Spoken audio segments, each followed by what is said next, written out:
16-year-old Miranda Corsette logged onto Tinder where she would receive a message from a man named Stephen Gress. Being 16, Miranda Corsette had no business being on Tinder. Now, what's worse is that Stephen Gress had no business speaking to Miranda as he's 35 years old. So he's a grown man and he's reaching out to Miranda.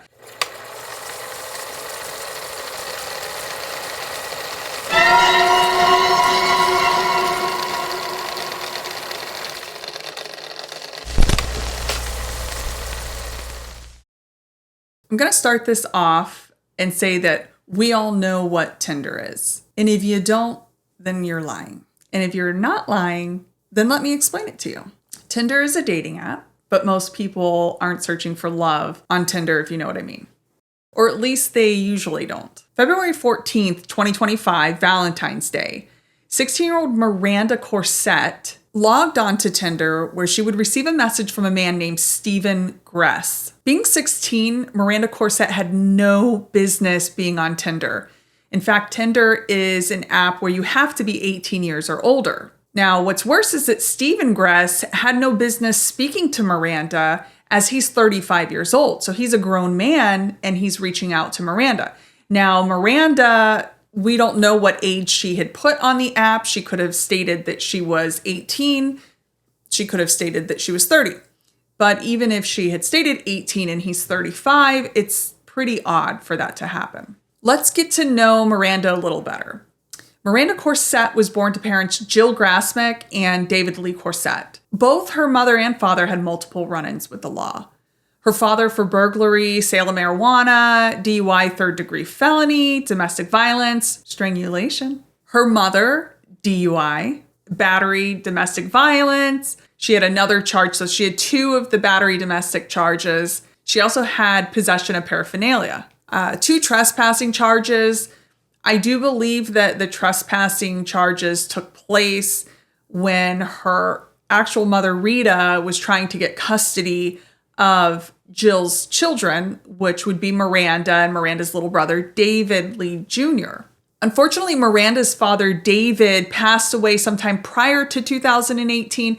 I'm not certain, but while I was doing my own research, I could not find a death certificate. I could not find an obituary. It was literally like there was nothing. But when I came across Jill's records, which is Miranda's mother, I had seen where Rita, Jill's mother, had taken her to court to get custody of the children. And one of the documents that was supplied, which I could not access, but it was there, said David Lee Corsette's death certificate. Now, considering this was 2018, I'm assuming that he passed away and then her own mother immediately wanted to get custody of the kids. Also very unfortunate, Miranda's mother actually passed away in 2022. Again, I could not find any sort of death certificate or document or obituary. It's very strange. But going through her Facebook page and just thumbing through there, some of the pictures that were posted, there was a comment that was made by one of her friends that stated that she had passed away in 2022. February 14th, 2025, Miranda's grandmother, Rita, is the one who has sole custody of her.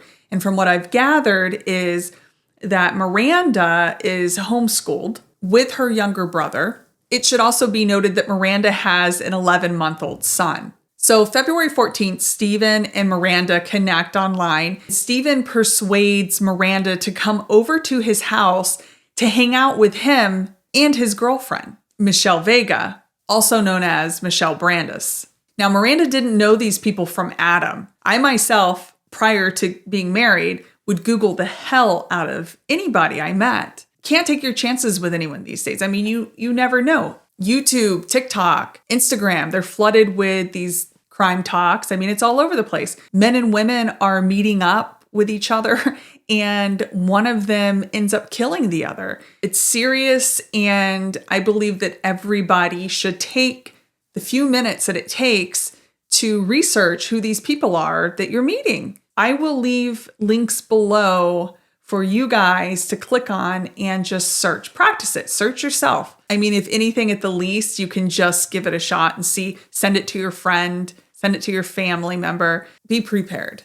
Be safe. Don't end up in a situation where it could be devastating. So Stephen picks up Miranda from her grandmother's house and drives her back to his house located at 2708 27th Avenue North in St. Pete, Florida. It's unclear about what the plan was and why Stephen and Michelle actually wanted to pick up a 16-year-old girl. He and his girlfriend have a clear criminal history. It's all, again, available online. Stephen got his first felony in 2005 for armed burglary.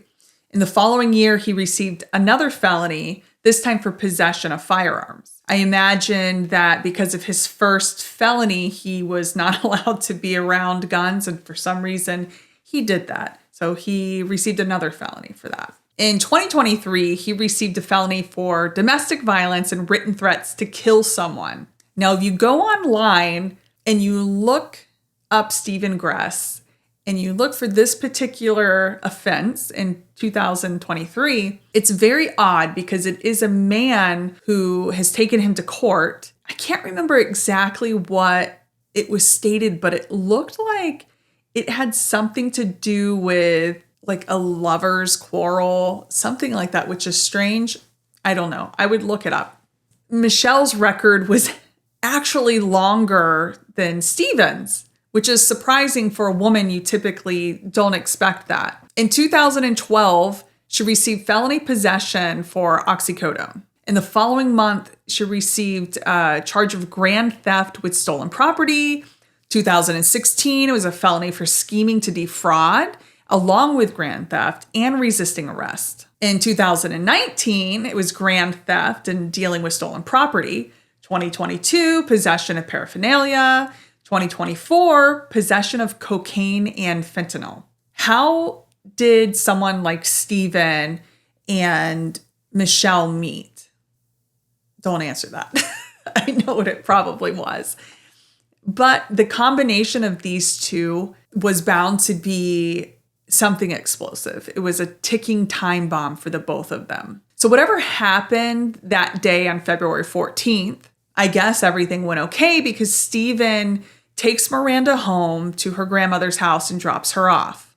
However, the following day on February 15th, Miranda's actually seen on video getting into an Uber at 3:41 a.m. leaving her grandmother's Gulfport, Florida home. But she's never heard from again. She's never seen. They have no idea where she is. Now, you'd think that after a day or two of Miranda not coming back, not calling her grandmother, nobody hearing from her, you would think that there would be a police report already filed for a missing person, especially at 16. But this was actually very common for Miranda. She quite often would run away and show up after some time. Her being gone for that amount of time, I guess they just assumed that she would be back.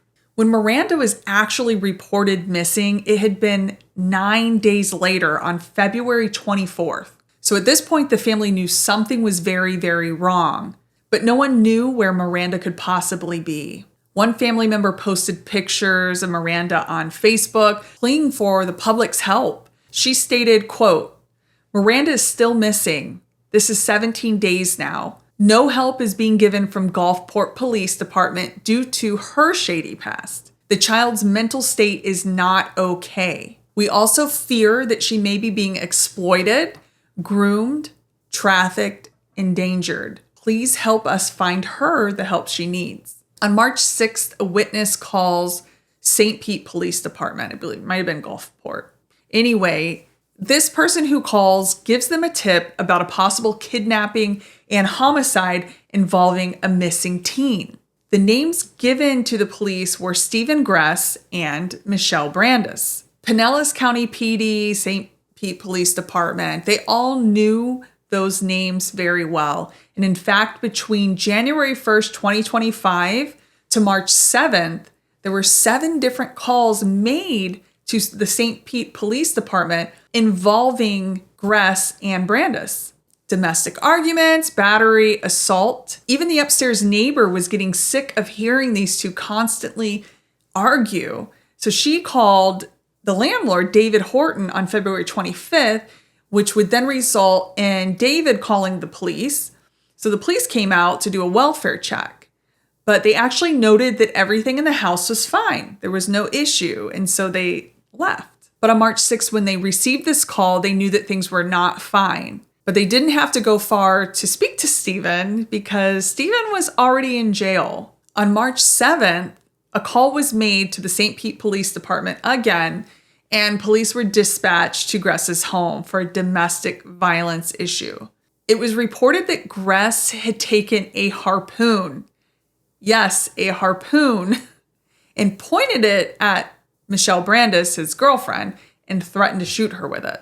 When police arrived, they also found that Gress was in possession of marijuana and meth. Anytime a harpoon is mentioned or involved, when you're on land and not in the water, you can expect meth to be a contributing factor to whatever chaos is going on. So police began questioning Gress about Miranda Corsette and his involvement, Michelle's involvement, and her disappearance. By the way, during this investigation, Michelle Brandis is nowhere to be found. So the police have been trying to contact her to bring her in for questioning as well, because Gress did mention her name, or the person who gave the tip mentioned her name. What Stephen Gress tells the St. Pete Police Department is absolutely horrifying and something that was totally unexpected for them. I mean, at this point, because of the tip that had come in, they knew that it was a possibility that this person was talking about Miranda Corsette because she was a missing teen. And they knew that it was a possible homicide because the person who gave the tip mentioned that. So Gress goes on to explain that Miranda did in fact come over. She took her Uber there early in the morning and was there with Gress and Brandis. That was February 15th.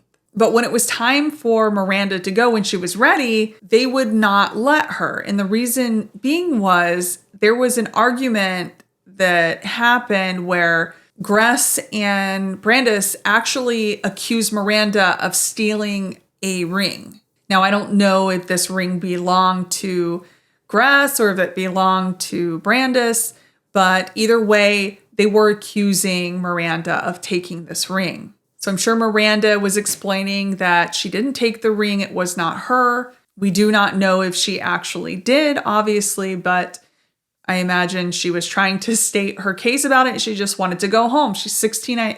She was probably terrified that these two adults were accusing her, and the situation is just escalating into something Miranda didn't expect. Gress would go on to explain that he and Brandis actually tied up Miranda and tortured her over the course of several days. Gress would state that he and Brandis did actually murder 16-year-old Miranda, but the day is still unclear. He didn't mention what that was, so at this point in time, we don't know. Police do suspect that it was between February 20th and February 24th. And if you recall, February 24th is the day before police actually came out to respond to what the upstairs neighbor and the landlord had called for and doing the welfare check, and they said that everything looked fine. So they went on. Then Gress told them something absolutely horrific. What he and Brandis decided to do was take a billiards ball, so you know the game pool, they would take one of those balls and they forced it into Miranda's mouth. Now, I don't know how this is humanly possible. I can only imagine how Miranda's feeling. She was still alive, and they're just, I don't know. I can't even fathom the fear that she was going through, the pain on top of that. This poor child just was tortured by these two adults who completely took advantage of her. As if that wasn't enough, they went a step above that and they took plastic wrap and wrapped Miranda's head in this, which would ultimately cause her to suffocate and die. Once she was dead, they took Miranda's body to a home located in Largo, Florida. Now, I'm not going to give out the address on this one, but through my own research, I was able to find out that the home actually belonged to Michelle Brandis's mom. It was her mother. And at that house, Gress says that he and Brandis cut up dismembered Miranda's body there. And then they would take it and drive to another county, which was Hillsborough County, and they placed her remains inside a dumpster in Ruskin, Florida. Now, Ruskin, if you've never been there, it's very remote. So in this area, there's a lot of like RV parks and trailers. And on the side of the road, there's some type of industrial dumpster, and they dispose of her body in this dumpster. Now, as you can imagine, due to the time gap between her missing and being reported missing, and then the tip coming in and all that, the trash is going to be picked up and it's going to be routed to the dump. And once at the dump, they would incinerate it and it would go into the Hillsborough County landfill, which is very unfortunate because her grandmother and her family cannot have her remains. They can't officially lay her to rest. I can only imagine how they must feel at this moment. And this is still unfolding. This investigation is still, it's going to take time. I just hope that through this, something can be found. Something of Miranda's can be found that can just have some closure for her family, for her grandmother, for her brother, for her friends. Now, with Gress's confession, he and Miranda's are charged with murder in the first degree as well as kidnapping. So Florida is a death penalty state. So I'm suspecting that they will receive it. And I hope that they will. I hope that there is justice for Miranda. Now, as stated earlier, I will leave links below. Please do your research, protect yourself, protect your friends, protect your family, and remember the story. And hopefully you can think back to this and just do your research. If you've made it this far, I so appreciate it. This is a new journey for me, and I'd love nothing more than for you to continue on this journey with me. So if you haven't already, please like, subscribe, leave a comment, interact with me. I'd love nothing more than to hear your opinions on the case, or if you have an idea for another one that I can do, I would love that. And with that, I will see you next time.